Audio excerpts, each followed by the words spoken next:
হজরত ঈসা আলাইহিস সাল্লামের যুগে একজন ইহুদি হজরত ঈসা আলাইহিস সাল্লামের নিকটে এসে বললেন, হুজুর, আমি আপনার হাতে হাত রেখে আপনার ধর্ম গ্রহণ করতে চাই। ঈসা আলাইহিস সাল্লাম ইহুদির এই কথা শুনে বললেন, তুমি যদি আমার ধর্ম গ্রহণ করো এবং আল্লাহকে ইলাহা বলে স্বীকার করো ও আমাকে নবী বলে স্বীকার করো, তাহলে এটা তোমার দুনিয়া ও আখিরাতের উভয় জাহানের কল্যাণকর হবে। অতঃপর সেই ইহুদি হজরত ঈসা আলাইহিস সাল্লামের ধর্মে দীক্ষিত হলেন। হজরত ঈসা আলাইহিস সাল্লামের ধর্ম গ্রহণ করার পরে সেই ইহুদি শিষ্য তাকে বলল, হুজুর, আমার একটি বাসনা রয়েছে, আমি সদা সর্বদা আপনার সাথেই থাকতে চাই। শিষ্যের এই কথা শুনে তখন ঈসা আলাইহিস সাল্লাম বললেন, হে বৎস, এটা তো খুবই মহৎ উদ্দেশ্য ও ভালো কথা। তুমি যদি আমার সঙ্গ লাভ করে কিছু এলেম ও দ্বীনের বিদ্যা শিখতে চাও, তাহলে তোমার উপর আল্লাহ পাক রব্বুল আলামিন খুবই খুশি হবেন। অতএব তুমি আমার সঙ্গে থাকতে পারো। এরপর হজরত ঈসা আলাইহিস সাল্লাম তাকে সঙ্গে নিয়ে ধর্মপ্রচারের উদ্দেশ্যে দূরবর্তী শহরে রওনা করলেন। অনেক পথ অতিক্রম করার পরে হজরত ঈসা আলাইহিস সাল্লাম একটি গাছের ছায়ায় বিশ্রাম নিতে বসলেন। তারপরে ঈসা আলাইহিস সাল্লাম শিষ্যকে বললেন, চলো আমাদের সঙ্গে যে খাদ্য আছে তা দ্বারা আমরা ক্ষুধা নিবারণ করি। শিষ্য বলল, হুজুর, তাই হোক, এটা অতি উত্তম হবে। হজরত ঈসা আলাইহিস সাল্লামের নিকট একখানা রুটি ছিল, তিনি তাই বের করে খেতে লাগলেন। ইহুদির নিকট ছিল দুটি রুটি। সে ভাবল, যদি নবীর সামনে দুটি রুটি বের করি তাহলে একটি রুটির ভাগ নবীকে দিতে হবে, কেননা নবী সামনে বসে আছে। সে একটি রুটি খাবে আর আমি খাবো দুটি, এটাই বা কেমন দেখায়। অথচ নবীকে অন্য রুটিখানায় ভাগ দিতেও শিষ্যের মন চাচ্ছিল না। ঝামেলা না করে একটি রুটি লুকিয়ে রাখলো আর একটি রুটি বের করে খেতে লাগলো। শিষ্যের নিকট যে দুইখানা রুটি ছিল হজরত ঈসা আলাইহিস সাল্লাম তা জানতেন, তাই তিনি তার শিষ্যকে বলল, তোমার আরেকটি রুটি কোথায়? ইহুদি শিষ্য বলল, হুজুর, আর কোথায় পাবো, আমার নিকট তো শুধুমাত্র একটি রুটি ছিল। শিষ্যের এই কথা শুনে হজরত ঈসা আলাইহিস সাল্লাম আর কোনোই কথা বাড়ালেন না। খাওয়া দাওয়া শেষ করে তিনি সামনে চলতে লাগলেন। একদিন এক রাত্র পথ চলার পরে তারা অত্যন্ত ক্ষুধার্ত হয়ে পড়লেন। এরপর তাদের সাথে সাক্ষাৎ হলো একজন মেষ পালকের। হজরত ঈসা আলাইহিস সাল্লাম পালককে দেখে বলল, হে আল্লাহর বান্দা, আমি আল্লাহর নবী হজরত ঈসা আলাইহিস সাল্লাম। আমি অনেক সফর করে ক্লান্ত ও ক্ষুধার্ত হয়ে পড়েছি। তুমি যদি মেহেরবানি করে তোমার মেষগুলোর মধ্যে থেকে একটি মেষ আমাদেরকে খাবারের জন্য দান করতে, তাহলে দুনিয়া ও আখিরাতে তোমার অনেক কল্যাণ হতো। হজরত ঈসা আলাইহিস সাল্লামের এই কথা শুনে মেষ পালক আশ্চর্য হয়ে বললেন, হুজুর, বহুদিন যাবৎ আপনার নাম শুনেছি, আজকে সচক্ষে আপনাকে দেখে ধন্য হলাম। আপনি আমার মেষ পালক থেকে আপনার পছন্দ মতো একটি মেষ জবেহ করে তা রান্না করে খেতে পারেন। এরপর হজরত ঈসা আলাইহিস সাল্লাম তাই করলেন। তারপর শিষ্য ও মেষপালককে নিয়ে তিনি আহার করতে বসলেন। আর আহার করা শেষ হলে মেষ চামড়া ও হাড় একত্রে করে তার হাতে থাকা লাঠিখানা সেই মেষের চামড়ায় ও হাড়গুলির উপর স্পর্শ করে বললেন, কুম্বি ইজনিল্লাহ, হে মেষ, তুমি আল্লাহর আদেশে দাঁড়িয়ে যাও। সঙ্গে সঙ্গে মেষ জীবিত হয়ে গেল। ঈসা আলাইহিস সাল্লামের সঙ্গে থাকা ইহুদি শিশুটি এই অলৌকিক ঘটনাটি দেখল। এরপর আল্লাহর নবী হজরত ঈসা তাকে জিজ্ঞেস করলেন, হে আল্লাহর বান্দা, যে আল্লাহর কৃপায় ভক্ষণ করা মিষ্টি জীবিত হয়ে গেল, তার শপথ করে বলো তো, তোমার আরেকখানা রুটি কোথায় লুকিয়ে রেখেছ? শিশুটি এবারও বলল, হুজুর, আল্লাহর শপথ করে বলছি, আমার কাছে এই একখানায় রুটি ছিল যা আমি ভক্ষণ করেছি। এই একখানা রুটি ব্যতীত আমার কাছে আর কোনো রুটি ছিল না, আমি কোনো রুটি লুকিয়ে রাখিনি। শিষ্যের এই কথা শুনে হজরত ঈসা আলাইহিস সাল্লাম আর কিছুই বললেন না। তার সাথে তিনি আবার পথ চলতে লাগলেন। পথ চলতে চলতে এক কুষ্ঠ রোগীর সাথে তার দেখা। তখন সেই কুষ্ঠরোগী আল্লাহর নবী হজরত ঈসা আলাইহিস সাল্লামকে বললেন, হে আল্লাহর নবী, আজ দীর্ঘদিন যাবৎ আমি আক্রান্ত হয়ে পড়েছি। আপনার নাম শুনেছি এবং আপনার সম্পর্কে আমি এটাও জানি যে আপনি আল্লাহর মেহেরবানিতে কুষ্ঠ রোগীদের সুস্থ করে তোলেন। আপনি যদি দয়া ও মেহেরবানি করে আমার জন্য আল্লাহর পাক রব্বুল আলমিনের কাছে দোয়া করতেন, তাহলে হয়তো আল্লাহ পাক রব্বুল আলমিন আপনার দোয়ার বরকতে আমার কুষ্ঠরোগ সুস্থ করে দিতেন। কুষ্ঠরোগীর এই আর্জি শুনে হজরত ঈসা আলাইহিস সাল্লাম তার হাতের লাঠি দ্বারা তার শরীরে স্পর্শ করলেন। নবী ঈসা আলাইহিস সাল্লামের হাতের লাঠিখানা কুষ্ঠরোগীর শরীরে স্পর্শ করার সাথে সাথেই কুষ্ঠরোগীটি সম্পূর্ণ সুস্থ হয়ে উঠল। হজরত ঈসা আলাইহিস সাল্লামের সঙ্গে থাকা শিষ্যটি তার এই অলৌকিক মজেজা সম্পূর্ণভাবে দেখল। এরপর আল্লাহর নবী হজরত ঈসা আলাইহিস সাল্লাম তাকে জিজ্ঞেস করলেন, যে আল্লাহর কৃপায় কুষ্ঠরোগী তার কুষ্ঠরোগ থেকে আরোগ্য লাভ করল, সে আল্লাহর কসম দিয়ে বলছি, সত্যি করে বলো তো তোমার আরেকখানা রুটি তুমি কোথায় লুকিয়ে রেখেছো? ইহুদি শিষ্যটি বলল, হুজুর বারবার আপনি রুটির কথাই বলে আসছেন, আল্লাহর কসম করে বলছি আমার নিকট মাত্র একটি রুটি ছিল, অন্য কোনো রুটি আমার নিকট ছিল না। শিষ্যের এই কথা শুনে হযরত ঈসা আলাইহিস সালাম পুনরায় পথ চলতে লাগলেন। প্রতিমধ্যে একজন জন্মলোক হযরত ঈসা আলাইহিস সালামকে সালাম দিয়ে বললেন, হুজুর আমি আপনার নাম শুনেছি, আমি আপনার ব্যাপারে অনেক কিছুই জেনেছি। আপনি নাকি জন্মরোগীদেরও সুস্থ করে তুলতে পারেন। যদি আপনি আমার ব্যাপারে আল্লাহ পাক রব্বুল আলামিনের দরবারে দোয়া করতেন তাহলে হয়তো আপনার দোয়ার বরকতে আল্লাহ পাক রব্বুল আলামিন আমাকে সুস্থ করে তুলতেন। অন্ধ ব্যক্তির এই আরজি শুনে হযরত ঈসা আলাইহিস সালাম তার হাতের লাঠিখানা সে অন্ধ ব্যক্তির চোখে স্পর্শ করলেন, আর সঙ্গে সঙ্গে সেই ব্যক্তির দৃষ্টিশক্তি ফিরে পেল। হযরত ঈসা আলাইহিস সালাম এবার তার শিষ্যকে জিজ্ঞেস করলেন যে আল্লাহর দয়ায় অন্ধ লোকটির দৃষ্টিশক্তি ফিরে পেল, তার শপথ করে তোমাকে বলছি, বলো তো তোমার অপর রুটিখানা তুমি কোথায় লুকিয়ে রেখেছো? ইহুদি শিষ্য আবার বলল, আল্লাহর কসম করে বলছি আমার নিকট মাত্র একখানাই রুটি ছিল, অপর কোনো রুটি আমার নিকট ছিল না। আল্লাহর নবী হযরত ঈসা আলাইহিস সালাম এবারও কিছু বললেন না। কিছু দূর এগিয়ে গিয়ে হযরত ঈসা আলাইহিস সালাম প্রতিমধ্যে একটি মৃতদেহ দেখতে পেলেন। আল্লাহর নবী হযরত ঈসা আলাইহিস সালাম সেই মৃত লাশের গায়ে তার লাঠিখানা বুলিয়ে স্পর্শ করে বললেন, কুম্বি ইজনিল্লাহ, তুমি আল্লাহর হুকুমে দাঁড়িয়ে যাও। সঙ্গে সঙ্গে মৃত লোকটি জীবিত হয়ে উঠল। এবার হযরত ঈসা আলাইহিস সালাম তার শিষ্যকে বললেন যে আল্লাহর কৃপায় এই মৃত্যু লোকটি জীবিত হলো, তার শপথ করে তোমাকে বলছি সত্যি করে বলো তো তোমার অপর রুটিখানা তুমি কোথায় লুকিয়ে রেখেছো? ইহুদি লোকটি এবারও উত্তর দিল, হুজুর আমার নিকট একখানাই রুটি ছিল, আমার কাছে অপর কোনো রুটি ছিল না। হযরত ঈসা আলাইহিস সালাম এবারও কোনো কথা না বলে আবারও পথ চলতে লাগলেন। কিছু দূর ভ্রমণের পরে তারা দেখতে পেলেন প্রতিমধ্যে তিনখানা স্বর্ণের ইট পড়ে আছে। শিষ্যটি নবী হযরত ঈসা আলাইহিস সালামকে বলল, হুজুর অনুমতি দিলে ইটগুলো আমি নিয়ে নিতাম। আল্লাহর নবী হযরত ঈসা আলাইহিস সালাম বললেন, আমাদের এসবের দরকার নেই। তুমি কি জানো এই ইটগুলির লোভে পড়ে কত লোক প্রাণ হারিয়েছে? অতএব সাবধান, এই ইটগুলি গ্রহণ করার চেষ্টা করো না, তাহলে তুমিও বিপদগ্রস্ত হয়ে পড়বে। এই কথা বলে হযরত ঈসা আলাইহিস সালাম আবারও পথ চলতে লাগলেন। কিছু দূর এগিয়ে গিয়ে তিনি একটি গাছের নিচে বসলেন। দীর্ঘ সময় সফরের কারণে আল্লাহর নবী হযরত ঈসা আলাইহিস সালাম অনেক ক্লান্ত হয়ে পড়েছিলেন, তাই তিনি সেখানে ঘুমিয়ে পড়লেন। তার সঙ্গে থাকা ইহুদি শিষ্যটি কিন্তু ঘুমালো না। সেখানে বসেই ইহুদি শিষ্যটি চিন্তা করতে লাগলো, আল্লাহর নবী হযরত ঈসার এই লাঠিতে অনেক কেরামতি রয়েছে। আমি যদি এই লাঠিখানা চুরি করে নিয়ে যেতে পারি তাহলে আমি এই লাঠি দ্বারা অনেক কিছুই করতে পারবো। এই চিন্তা করে লোভী ইহুদির শিষ্যটি আল্লাহর নবী হযরত ঈসার সেই লাঠিখানা চুরি করে সেখান থেকে পালিয়ে গেল। এরপর লোকালে গিয়ে সে জানতে পারল যে দেশের বাদশাহ কঠিন প্রায় আক্রান্ত হয়ে আছে, বহু হাকিম ডাক্তারের চিকিৎসা দ্বারা আরোগ্য হচ্ছে না। এ সংবাদ জানার পরে শিষ্যটি বাদশার দরবারে উপস্থিত হয়ে বলল, আমি বাদশাহকে রোগমুক্ত করে দিব, কিন্তু তার বিনিময়ে আমাকে 5000 স্বর্ণ মুদ্রা দিতে হবে। তখন বাদশার লোকেরা তার প্রস্তাবে রাজি হয়ে বলল, তুমি যদি বাদশাকে এই রোগ থেকে মুক্তি দিতে পারো আমরা তোমাকে 5000 স্বর্ণ মুদ্রা নয় বরং এর চাইতেই বড় পুরস্কার দান করব। ইহুদি শিষ্যটি তখন হযরত ঈসা আলাইহিস সালামের লাঠিখানা বাদশার গায়ে স্পর্শ করল, কিন্তু হেতে বিপরীত হয়ে গেল। সঙ্গে সঙ্গে বাদশার মৃত্যু হয়ে গেল। তারপর বাদশার লোকেরা তখন ক্ষুব্ধ হয়ে বলল, তুই তো আমাদের বাদশাকে আরোগ্য লাভ করিয়ে দিতে চেয়েছিলিস, কিন্তু তা না করে তুই তো তার জীবন সংহার করলি। এর জন্য তোকে কঠিন শাস্তির সম্মুখীন হতে হবে। আমরা তোকে ফাঁসির কাস্টে ঝুলিয়ে দিব। ইহুদি শিষ্যটি কিছুই বুঝতে পারল না। সে কিংব কর্তব্য বিমূঢ় হয়ে গেল। বাদশার লোকেরা হযরত ঈসা আলাইহিস সালামের সেই শিষ্যটিকে ফাঁসিতে ঝুলানোর জন্য ফাঁসির কাস্টে নিয়ে আসলো। এমন সময় আল্লাহর নবী হযরত ঈসা আলাইহিস সালাম সেখানে এসে পৌঁছালেন এবং তিনি বাদশাহ লোকেদেরকে বললেন, তোমাদের বাদশাকে আমি জীবিত করে দিতে পারি, কিন্তু অপরাধের লোকটিকে ছেড়ে দিতে হবে।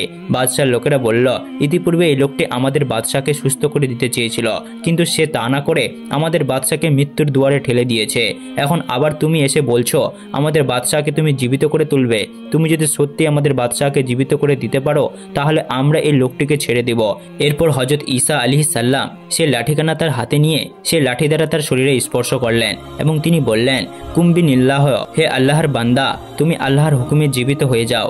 সঙ্গে সঙ্গে বাদশাহ জীবিত হয়ে উঠলেন। তারপর বাদশার লোকেরা ঈসা আলাইহিস সালামের শিষ্যকে ছেড়ে দিল। হযরত ঈসা আলাইহিস সালাম তার শিষ্যটিকে নিয়ে আবারও রওনা হলেন। প্রতিমধ্যে তিনি জিজ্ঞেস করলেন যে আল্লাহর অসীম কৃপায় তুমি ফাঁসির কাষ্টে থেকে রক্ষা পেয়েছো।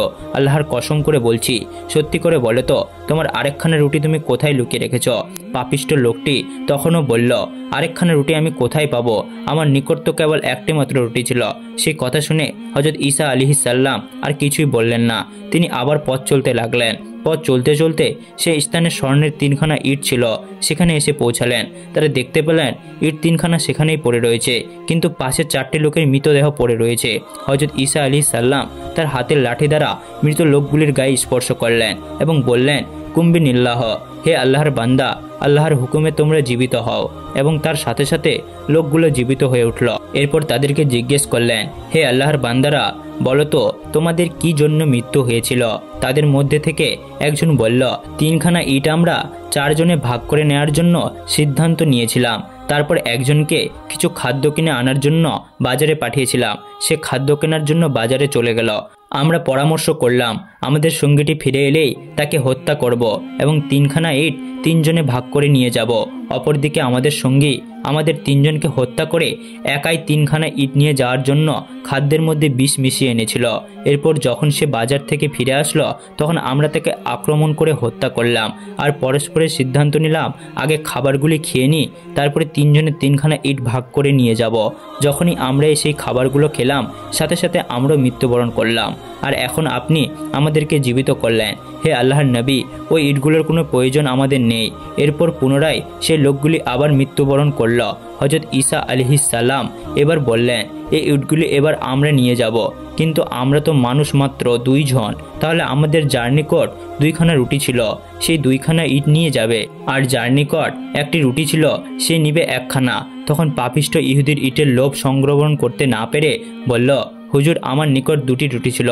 এতদিন পর্যন্ত আমি আপনাকে মিথ্যা কথা বলেছি। এই দেখুন, আমার নিকট একটি রুটি এখন অক্ষত রয়েছে। তখন হযরত ঈসা আলাইহিস সালাম ক্রোধক কণ্ঠে বললেন, ওরে দুর্ভাগা, ওরে হতভাগা, আমার স্বর্ণের ইটের প্রয়োজন নেই, এগুলো তুই নিয়ে যা। কিন্তু জেনে রাখিস, এই জঘন্য লোভের ফলে তোকে বিপদের সম্মুখীন হতেই হবে। তখন হযরত ঈসা আলাইহিস সালামের শিষ্য ইটগুলি পেয়ে খুশিতে আত্মহারা হয়ে গেল। সে আল্লাহর নবীর কথাকে কোনো গ্রাহ্যই করল না। ভাবলো, কিসের আবার বিপদ? ইটগুলি বিক্রি করে আমি খুব শীঘ্রই ধনী হতে পারবো, আর তখন কে আমার নাগাল পায়। সুতরাং কাল বিলম্ব না করে পাপিষ্ট ইহুদি ইট উঠিয়ে নিয়েতে উদ্যত হলো। এমন সময় এক ভয়ঙ্কর বজ্রপাত তাকে আঘাত করল। সে আঘাতেই সেখানে তিনি মৃত্যুবরণ করল। আর এভাবেই বিশ্বাসঘাতক ইহুদির অতি লোভ ও আল্লাহর নবীর সাথে বিয়াদবি ও মিথ্যা কথার ফলাফল ভোগ করল। বর্ণিত আছে, একবার ঈসা আলাইহিস সালাম তার কিছু সঙ্গী সাথীকে নিয়ে নিশিবিন শহরের অভিমুখে রওনা করলেন। যথাসময়ে তিনি ওই শহরের উপকণ্ঠে এসে পৌঁছে তার অনুসারীদেরকে লক্ষ্য করে বললেন, তোমাদের মধ্যে মজবুত ঈমান ও এমন সাহসী ব্যক্তি কে আছে যে রাজ্যের মধ্যে ঢুকে আওয়াজ দিয়ে বলতে পারবে, আল্লাহর নবী হযরত ঈসা আলাইহিস সালাম আগমন করেছেন। তোমরা সকলে এসে তার কাছে খাঁটি ধর্মের দীক্ষা গ্রহণ করো। আল্লাহর নবী হযরত ঈসা আলাইহিস সালামের এই কথা শুনে ইয়াকুব নামের এক ব্যক্তি বলল, হে আল্লাহর নবী, আমি এই বিষয়ে রাজি আছি। আপনি শুধু আল্লাহ পাক রব্বুল আলামিনের কাছে আমার জন্য দোয়া করুন। আমি আপনার এই দাওয়াত আমি সহকারে আদিবাসীদের কাছে পৌঁছে দিব। আপনি আমার জন্য শুধু দোয়া করবেন। ইয়াকুবের এই কথার পরে তো সামাউন নামক 2 জন ব্যক্তি বলল, হে আল্লাহর নবী, আমরাও আপনার এই দাওয়াত শহরের আদিবাসীদের কাছে পৌঁছে দিতে চাই, আমাদের জন্য আপনি দোয়া করবেন। এরপর তারা 3 জনে শহরের অভিমুখে রওনা করলেন। তখন হযরত ঈসা আলাইহিস সালাম বললেন, ইয়াকুব এখন অবশ্য সকলের আগেই আমার নির্দেশ পালনে প্রস্তুত হয়েছে, কিন্তু আমার মনে হয় যে সে আমাকে সকলের আগেই পরিত্যাগ করবে, কিন্তু তোমাদের সম্পর্কে তদ্রূপ ঘটবে না, যার ফলে তাকে যথেষ্ট বিপদে লিপ্ত হতে হবে। ওদিকে আল্লাহর নবী হযরত ঈসা আলাইহিস সালামের 3 জন দূত নওসুবিন শহরের মধ্যে ঢুকে একই স্থানে উপনীত হলো। সেখানে পৌঁছে সামউন তার 2 জন সাথীকে লক্ষ্য করে বললেন, তোমরা শহরের ভিতরে প্রবেশ করে সেখানে লোকজন ডেকে আল্লাহর নবী হযরত ঈসার আগমনের সংবাদ দাও। আমি এখানে অবস্থান করি, তোমাদের উপর যদি কোনো বিপদ উপস্থিত হয় তাহলে আমি তোমাদেরকে উদ্ধার করার চেষ্টা করব। তার প্রস্তাবে রাজি হয়ে ইয়াকুব ও তুমান শহরের দিকে অগ্রসর হয়ে একই স্থানে উপনীত হলো এবং তাদেরকে ডাক দিয়ে বলল, হে নুজবিন শহরের আদিবাসীরা, আল্লাহর নবী হজরত ঈসা রুহুল্লাহ তোমাদেরকে সরল ও সঠিক পথ দেখানোর জন্য তোমাদের শহরে আগমন করছেন। তোমরা সকলে এসে তার ধর্মে দীক্ষিত হও। যদি তোমরা তার ধর্মে দীক্ষিত হও এবং আল্লাহকে ইলাহা বলে স্বীকার করো এবং তাকে নবী বলে স্বীকার করো, তাহলে দুনিয়া ও আখিরাতে উভয় জাহান তোমাদের জন্য কল্যাণকর হবে। বলা বাহুল্য যে নসিবিন শহরের বাদশাহ ছিল কাফের ও প্রজারাও ছিল কাফের। যখন আল্লাহর নবী হজরত ঈসা আলাইহিস সালামের দূতেরা তাদেরকে ইসলামের দিকে আহ্বান করলেন, তখন তারা তাদেরকে ধমকের সুরে বললেন, তোমাদের এত বড় স্পর্ধা যে তোমরা আমাদের ধর্ম পরিত্যাগ করো, নতুন এক ধর্মে দীক্ষিত হওয়ার আহ্বানের কথা বলছো। তোমাদের মধ্যে আওয়াজ দিয়ে এই কথাটি কে বলল? তখন ইয়াকুব ভয়ে অস্থির হয়ে পড়ল এবং নিজের কথা অস্বীকার করে সে তুমানকে দেখিয়ে দিয়ে বলল, এই লোকটি এসব কথা বলছে, আমি কিছুই বলিনি। তোমরা যা করার তাকে করো, যে কোনো শাস্তি তাকে দাও। তখন লোকজন তুমানকে ধরে নিয়ে বাদশার কাছে নিয়ে গেল। বাদশাহ তখন তুমানকে জিজ্ঞেস করল, তোমাদের সেই নবীর ব্যাপারে আমাকে অবহিত করো। কিভাবে সে দুনিয়াতে আগমন করেছে, তার পিতামাতা কে, তার বংশ পরিচয় কি? তখন তুমান বলল, তিনি আল্লাহর নবী ঈসা রুহুল্লাহ। তিনি পিতা ছাড়া এই দুনিয়াতে আগমন করেছেন। তার জন্ম আল্লাহ পাক রব্বুল আলামিনের এক অপার কৃপা। তোমারের কথা শুনে বাদশাহ বলল, যে লোকের জন্ম হয়েছে এভাবে, তাকে তুমি আবার রহুল্লাহ আল্লাহর নবী বলছো? এরূপ কথা কখনো বলবে না। আর এসব কথা বলে তুমি যে অপরাধ করছো সে অপরাধ স্বীকার করো। তোমাকে এখনই তওবা করতে হবে। তোমাকে এই বলে তওবা করতে হবে যে জীবনে আর তুমি কখনো এইরূপ কথা বলবে না। তুমি যদি তওবা করো তাহলে আমি তোমাকে ক্ষমা করে দেব, আর যদি তওবা না করো তাহলে তোমাকে কঠিন শাস্তি গ্রহণ করতে হবে। তুমান বাদশার কথায় বিন্দুমাত্র ভীতু না হয়ে সে বলল, বাদশাহ আপনি আমাকে যা ইচ্ছা শাস্তি দিতে পারেন, কিন্তু আমি জীবন থাকতে কখনো এই কথা ও বিশ্বাস পরিত্যাগ করব না। তখন বাদশাহ রেগে অস্থির হয়ে তার সৈন্যদেরকে নির্দেশ দিলেন, তোমরা অবাধ্য লোকটির চোখগুলো উপড়ে ফেলো এবং তার হাত পা কেটে তাকে একটি অপরিষ্কার স্থানে ফেলে রাখো। বাদশার নির্দেশ মতো তোমানের হাত পা কেটে তাকে একটি নির্দিষ্ট স্থানে ফেলে রাখা হলো। ওদিকে শামউন যখন জানতে পারল বাদশাহ তুমানের সাথে এই আচরণ করেন, তখন তিনি বাদশার দরবারে এসে উপস্থিত হলেন এবং বাদশাহকে বললেন, জাহাপানা, আপনি আমাকে হুকুম করলে আমি তোমারের কাছে গিয়ে কিছু কথা জিজ্ঞেস করতাম আর শুনে এসে আপনাকে জানিয়ে দিতাম। তারপর বাদশাহ বললে, তুমি অবাধে যেতে পারো। অথবা বাদশাহ তার কতিপয় লোককেও শামউনের সাথে পাঠিয়ে দিল। তাদেরকে সঙ্গে নিয়ে তিনি তুমানের কাছে গিয়ে উপস্থিত হলেন এবং তাকে জিজ্ঞেস করলেন, তুমি যাকে আল্লাহর নবী ও রুহুল্লাহ বলছো, তার নিকট এমন কি নিদর্শন আছে যা দেখলে তার নবুয়ত সম্পর্কে মনের সন্দেহ দূরীভূত হবে? তুমান বললেন, তিনি অলৌকিক ক্ষমতার অধিকারী, বনের ল্যাংড়া, লুনা এবং জটিল রোগীকে আরোগ্য দান করেন। তুমানের এই কথা শুনে শামউন বললেন, এসব তো চিকিৎসক দ্বারা হয়ে থাকে, অন্য কোনো নিদর্শন থাকলে তা বলো। তখন তুমান বলল, লোকজন তাদের ঘরের মধ্যে যে সকল খাবার লুকিয়ে রাখে এবং তার গৃহের মধ্যে বসে যে সকল খাবার গ্রহণ করে তা হযরত ঈসা আলাইহিস সালাম বাইরে বসেই তার সংবাদ বলে দিতে পারে। শামউন বললেন, অভিজ্ঞ নজুম ও গণক নির্ভুল গণনার মাধ্যমে সকল সংবাদ বলে দিতে পারে। এটা নবুয়তের নিদর্শন হতে পারে না। যদি তার নিকট অন্য কোনো নিদর্শন থাকে তাহলে সেটা বলো। তখন তুমান বললেন, হযরত ঈসা আলাইহিস সালাম মাটির দ্বারা পাখি নির্মাণ করে তার মধ্যে ফুৎকার দিয়ে সে পাখি জীবন্ত হয়ে আকাশে উড়ে যায়। তখন শামউন বললেন, এই জাতীয় কাজ তো অনেক জাদুকররাও করতে পারে। এছাড়া যদি তার নিকট অন্য কোনো অলৌকিক ক্ষমতা থেকে থাকে তাহলে সেই ক্ষমতার কথা বলো। তখন তুমান বলল, হযরত ঈসা আলাইহিস সালাম আল্লাহ পাক রব্বুল আলামিনের হুকুমে মৃত্যু ব্যক্তিকে জীবিত করতে পারেন। তখন তুমানের কাছ থেকে এই কথা শুনে শামউন বাদশার কাছে গিয়ে বললেন, হে বাদশাহ, নামদার তুমান আমার কাছে হযরত ঈসা আলাইহিস সালামের অসংখ্য অলৌকিক ক্ষমতার কথা বলেছেন। এমনকি তিনি এটাও বলেছেন আল্লাহ পাক রব্বুল আলামিনের হুকুমে মৃত্যু ব্যক্তিকেও ঈসা আলাইহিস সালাম জীবিত করতে পারেন। যদি এই কথা সত্য হয় তবে তিনি যে নিশ্চয়ই আল্লাহর নবী, এতে কোনো সন্দেহের কারণ নেই। কেননা নজ্জুম বা জাদুকরেরা অনেক কিছু করতে পারলেও মৃত্যু ব্যক্তিকে জীবিত করতে পারে না। তখন বাদশাহ বললেন, তোমরা ঈশাকে আমার দরবারে নিয়ে আসো। যদি দেখা যায় যে সে সত্যি মৃত্যু ব্যক্তিকে জীবিত করতে পারে তবে অবশ্যই তাকে সত্য পয়গম্বর বলে স্বীকার করে নেব। শামউন তখন হযরত ঈসা আলাইহিস সালামের কাছে গিয়ে তাকে বললেন, হে আল্লাহর নবী, আমরা বাদশাহর কাছে আপনার অসংখ্য মুজিজার কথা বলেছি এবং বাদশাহ আপনার কাছ থেকে সেই মুজিজাগুলি দেখতে চায়। আপনি অবশ্যই তাকে সে মোজেজাগুলি দেখাবেন। এই মোজেজাগুলি দেখানোর বিনিময়ে বাদশাহ প্রতিশ্রুতি দিয়েছেন যে সে আপনার ধর্ম গ্রহণ করবেন। এরপর হজরত ঈসা আলাইহিস সালাম শামনের সাথে বাদশাহ দরবারে গিয়ে উপস্থিত হলেন এবং বাদশাহকে যে নিদর্শনগুলির কথা বলা হয়েছে আল্লাহ নবী হজরত ঈসা আলাইহিস সালাম এক এক করে তাকে সকল নিদর্শনগুলি দেখালেন। নিশিমিন শহরের অসংখ্য রোগীকে তিনি আল্লাহর হুকুমে ভালো করে দিলেন। তারপর বাদশাহ হজরত ঈসা আলাইহিস সালামকে বললেন, এতক্ষণ আপনি যে সকল কাজকর্ম দেখিয়েছেন এ ধরনের কাজ তো অসংখ্য জাদুকরও করতে পারে, কিন্তু তারা কোনো মৃত্যু ব্যক্তিকে জীবিত করতে পারে না। আপনি যদি মৃত্যু কোনো মানুষকে জীবিত করে দেখাতে পারেন তাহলে আমি আপনার ধর্ম গ্রহণ করব। হজরত ঈসা আলাইহিস সালাম তার উত্তরে বললেন, আল্লাহ পাক রব্বুল আলামিনের হুকুম হলে আমি তাও করে দেখাতে পারি। তখন বাদশাহ তার লোকজন মিলে হজরত ঈসা আলাইহিস সালামকে একটি বহু পুরাতন কবরস্থানে নিয়ে গেলেন। সেখানে হজরত নূহ আলাইহিস সালামের পুত্র শামেরও কবর ছিল। ওই কবরটির কাছে গিয়ে বাদশাহ হজরত ঈসা আলাইহিস সালামকে বললেন, এই কবরে যাকে দাফন করা হয়েছিল তুমি তাকে জীবিত করে দেখাও। এরপর হজরত ঈসা আলাইহিস সালাম আল্লাহ পাক রব্বুল আলামিনের দরবারে মোনাজাত করলেন। তিনি আল্লাহ পাক রব্বুল আলামিনকে বললেন, হে সর্বশক্তিমান, হে দয়ালু দাতা, মেহেরবান, তোমার নেয়ামত অফুরন্ত, তোমার ক্ষমতা অপরিসীম। তুমি তোমার ক্ষমতা বলে এই কবরের মৃত্যু ব্যক্তিকে জীবিত করে দেখাও এবং তার নজির তাদেরকে দেখাও। আল্লাহ নবী হজরত ঈসা আলাইহিস সালামের মোনাজাত করা মাত্র কবরটি বিদীর্ণ হয়ে গেল এবং তার ভিতর থেকে একজন সাদা কেশ ও দাড়িযুক্ত একটি লোক বেরিয়ে আসলো। অতঃপর সে প্রথমে আল্লাহ নবী হজরত ঈসা আলাইহিস সালামকে সালাম দিয়ে বললেন, লোকজন তোমরা জেনে রাখো এই ব্যক্তি আল্লাহ নবী হজরত ঈসা আলাইহিস সালাম। তোমরা তার উপর ঈমান এনে সকলেই তাকে অনুসরণ করো। কবরের ভিতরে যে লোকটি ছিল সেই লোকটি ছিল হজরত নূহ আলাইহিস সালামের পুত্র শাম। তখন হজরত ঈসা আলাইহিস সালাম তাকে জিজ্ঞেস করলেন, হে শাম, তোমাদের জামানায় তো কারো দাড়ি ও চুল মৃত্যু পর্যন্ত সাদা রং ধারণ করতো না, তবে তোমার চুলের এই অবস্থা কেন?